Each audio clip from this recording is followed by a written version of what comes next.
The step of going from one still image to 25 still images per second, plus sound and all the other stuff filmmaking animation entails, is just completely mind-boggling.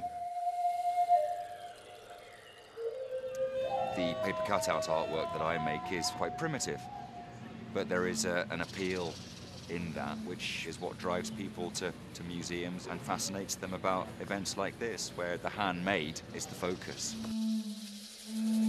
I think the basis of animation is it's like magic, really. You're sort of giving life to things. So I just changed the sound a little bit each time, and then I've made an adjustment.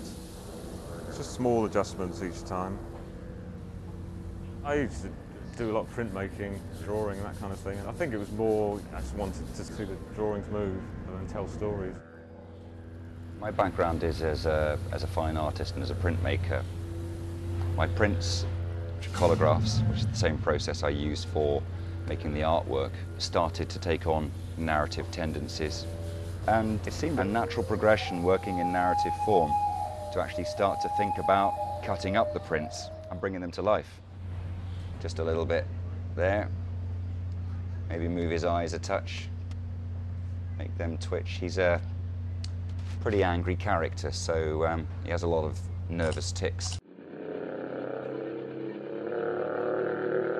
There's assumption is now that all animation is done on computers. I think it's really important to do things that are unfamiliar, use unfamiliar techniques. I think the handmade element is critical for both of us.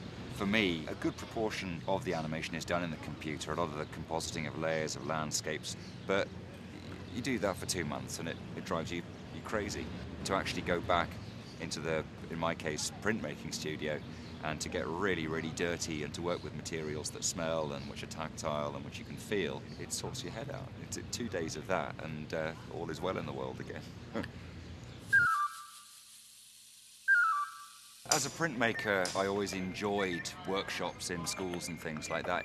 The more you do it, the more you become fascinated by the very, very particular processes, ideas that kids bring to what you have developed as an artist. You work with 30 kids for 2 days or something like that. It's the most enormous brainstorming session, and the ideas that come out of that would take months to develop, work in isolation.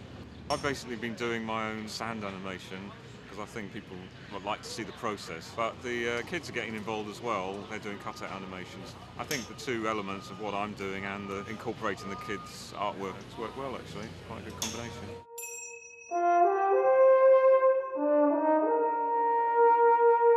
All of what I have done, the majority of what you have done, has really been based in the stories of people in Wales. In my case, ancestral stories. The connection between the prehistoric past and the present is something that is at the core of my work. And Gerald has got this sort of wonderful knack of winkling out the most interesting stories from hidden places. Yeah, I quite like the idea of finding little-known stories, I suppose. We'd researched a story about the indigenous people and the Welsh in Patagonia. And when I was trying to think of something to do here, I thought it's an interesting subject because it's about Wales and the Americas, you know.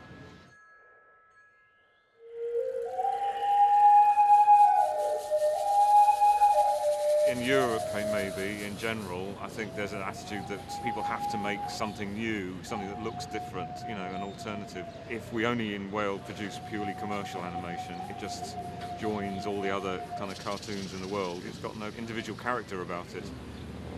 Working as I have in the area of mythology and prehistory, you become aware of the fact that there is this very strong connection with culture and with the past. And of course, culture goes back thousands of years. The very, very specific aesthetic, thematic nature of the work is utterly of Wales.